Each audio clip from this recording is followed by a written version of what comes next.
another episode of Federico Talks Watches. Before we get started, let me just apologize for my voice. I have been a little bit sick, just a common cold. I always seem to get them in summer, but I'm getting over it. But sorry for the scratchy sound of my voice. Anyway, guys, today is the monthly Q&A, where I put up a picture on my Federico Talks Watches Instagram account, and you guys ask your questions, and I take a bunch of those, and I answer them for you here in this monthly episode. So for anybody that wants to participate, go follow my Instagram account. That's at Federico Talks Watches. Also, before we get started, what am I wearing today? Today I'm wearing the Omega Speedmaster limited edition Gemini 4 with the blue dial, Panda with an awesome combat strap. This is not my watch. This is not for sale. I borrowed it from a buddy of mine, and I'm really, really enjoying it. Also, I have to give a quick shout out to my website, DelrayWatch.com. Just got in a bunch of cool watches, including a wave dial Bond Seamaster pre-ceramic with perfectly aged tritium pips. Go check that out.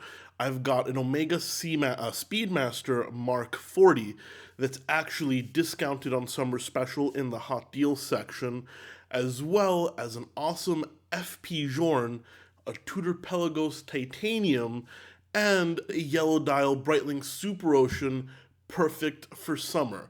All those watches and a lot more at DelrayWatch.com, link in the description below.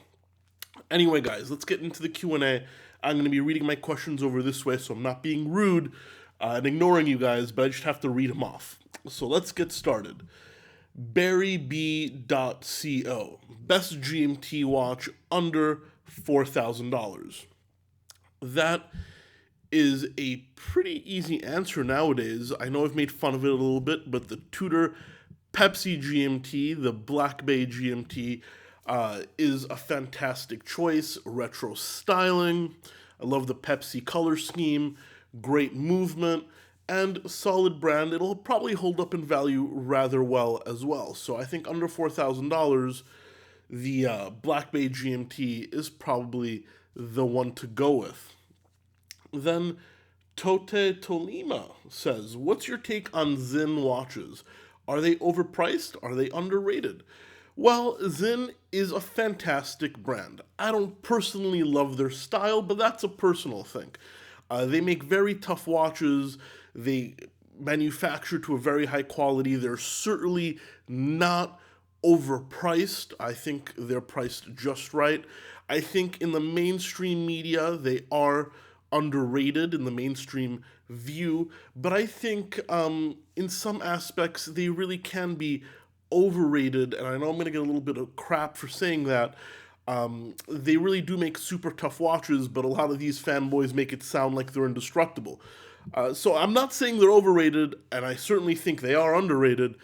I just think that it's one of these brands with a mystique that, makes a lot of sense, but I don't necessarily buy into it 100%. Andres Gabriel, why do people in the watch community hate Hublot? Well, confession, guys, I used to own a Big Bang. This was back in the day, way before I had a channel. Why do people in the community hate Hublot? Well, I think it's because they have a reputation for making pieces that are rather expensive, that aren't that orologically complicated. They use a lot of ETA movements, a lot of quartz movements. Nowadays, it's getting a lot better. They are using their own in-house Unico movements. And I also think it has a lot to do with the people that wear Hublot stereotypically aren't the big watch fans. They just want something big and loud and that makes them look wealthy. And all that mixed together, I think, gives Hublot a bad rap in the community, even though I actually don't dislike the brand all that much.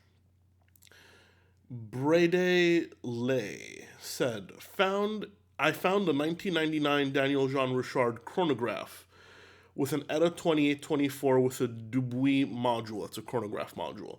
In mint condition. Is it a good buy? Well, it's certainly a good watch. A little difficult to service because the modular movement, basically it's like the normal movement and then the chronograph module in one, so it's double the work to service. It's a solid watch, Jean Rashard, made by Girard-Perregaux. Is it a good buy? Well, it depends what you define as a good buy. I think it's an interesting watch. I think it's a well-made watch. I think it holds value absolutely terribly.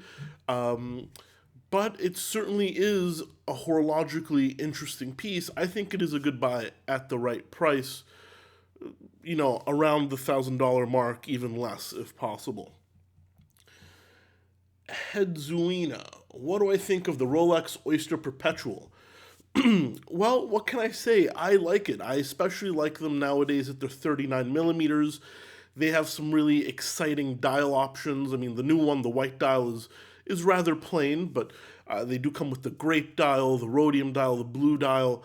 I think it's Rolex having a little bit of fun with their quote-unquote entry-level pieces. I think it's a solid watch, absolutely.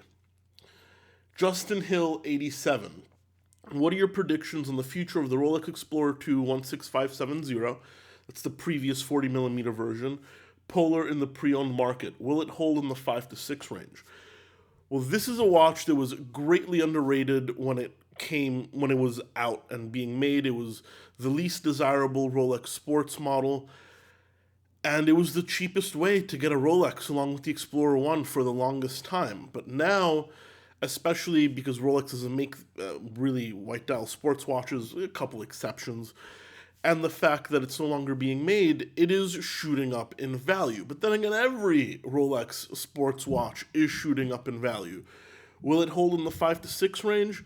I think it'll hold for the next year and a half, but just like everything discontinued Rolex, it's going to keep continuing to climb, and I do ultimately think it is destined for cult status because of that white dial. But that's just my opinion. I could be wrong. Martin Dimitrov. Why is your website called Delray Watch Supply? Who's Delray? Well, Martin, Delray is not a who, it's a where. It's Delray Beach, Florida. Why was it called Delray Watch Supply, or why is it called Delray Watch Supply? I don't have a great answer. Me and my boy and my partner John at Delray Watch Supply were just out one day eating tacos and drinking tequila and kind of figuring out, what we wanted to do. We both decided to stay in Florida, and we as opposed to relocating with our job, and we came up with the idea while getting drunk in Delray Beach. So Delray Watch Supply was born. Great name? Not really, but it works. Ty Bod G92. How important is having the box and papers to the resale value on non-vintage watches? It's important. I mean, you'll get a few extra bucks for it, but it's not hugely important. I think a lot of beginner sellers are worried that a watch without box and papers isn't authentic, but you know what? That's their loss. I do get a lot of people that come to me and they're like, but I want the box and papers. And I'm like, sure, but do you mind if I ask why? Well, I want to make sure it's real. Honestly, that's pretty flawed logic. But it's not massively important. You will get a few extra bucks for a collector's watch, a watch that's very hard to get. There is an extra premium on box and papers. Could be in the thousands of dollars. But I'd say on a Rolex, average Rolex sports model, it's a $300-400 difference. Box and papers. That's what I think. Anyway, guys, that's the Q&A for this month. Sorry it was a little shorter than usual. I'm a little sick, but I will be getting better. Well, hopefully, at least. Knock on wood.